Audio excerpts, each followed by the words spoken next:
In today's video, we are going to talk about this Sigma 30mm 1.4 EF lens. Why is it so good and why is nobody talking about it? We'll get into it more after this.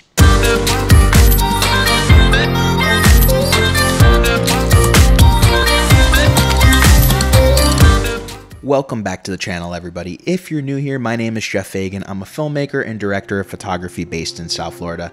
And in today's video, we are going to go over using this Sigma 30mm EF Art 1.4 with the Red Komodo. Now I'm splitting this review into two different parts. The first one's going to be with using the Red Komodo. The second one is going to be with using the Pocket 4K. I've done everything from doing autofocus tests to just testing the sharpness wide open, and I have to say I have really enjoyed using this lens. So let's start off with the build quality. This lens is a Sigma Art lens. It has everything you can expect from the proper focus ring that's not focused by wire, so you can add something like a follow focus to this.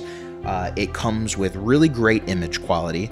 It comes with a nice feel, so the build materials, the build quality is very similar to what you would expect from other art lenses, especially the 18-35. This is a lens specifically made for APS-C cameras. You can use it on full frame, but on full frame there is a little bit of vignetting, so keep that in mind if you're looking at something like this. But it is not only the first Sigma Art lens created, but it is the cheapest Sigma Art lens that's still available. The front filter thread is 62mm, so what I ended up doing was buying a step-up ring to use 62mm to 72mm and using the same filters that I'm using on the Sigma 18-35. Just keeps everything a little bit more uniform. The first test that I did with this, I actually shot just the lens, the Red Komodo, and I shot testing from f1.4 all the way to 5.6. Now here at f1.4, you can see it is a little soft, but the background is nice, it's creamy, I like it. There's a little bit of chromatic aberrations, but it's acceptable in my opinion.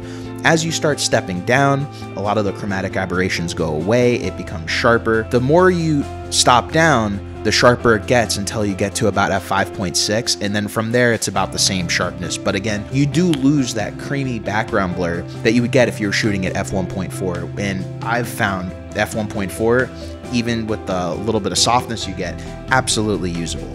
The other test I did was autofocus. So as you see here, the autofocus on the Red Komodo works about as well as it does on the 18-35, which is really great to see. I'm not really going to use it all the time, but for some run and gun stuff, really cool to use.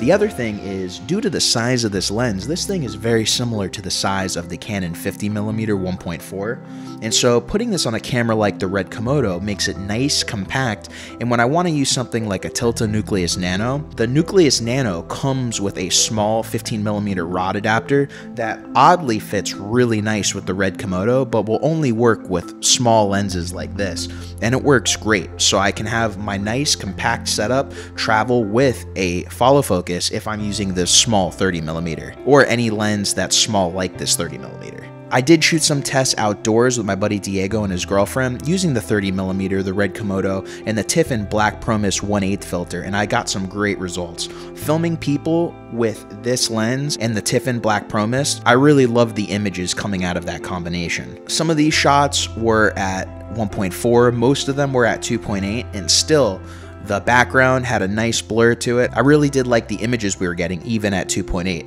My one buddy thought that I was shooting wide open, and I was like, no, we're stopped down. So you are going to get that Sigma Art image quality out of this lens. I think part of the reason we don't hear a lot about it is 30mm is kind of a weird area to be in, but if you do the math, a 30mm lens like this is approximately a 50mm field of view on a camera like the Red Komodo. So that's where this thing made perfect sense for me. Overall, I really like the image quality out of this 30mm. I can't believe more people haven't spoken about it, and that's why I figured I'd make this video. So if you guys have any questions, please feel free to put them in the comments below. And if you have any questions about using this lens with the Pocket 4K, well, that video will be coming in a few weeks, but if you have the questions, please feel free to put them in the comments and I'll try to answer them in the next video. So that's going to be it for today's video. Again, if you got knowledge out of today's video, please make sure to hit that like, subscribe, and that notification bell. And until next time, my name's Jeff Fagan. I'll see you guys in the next video.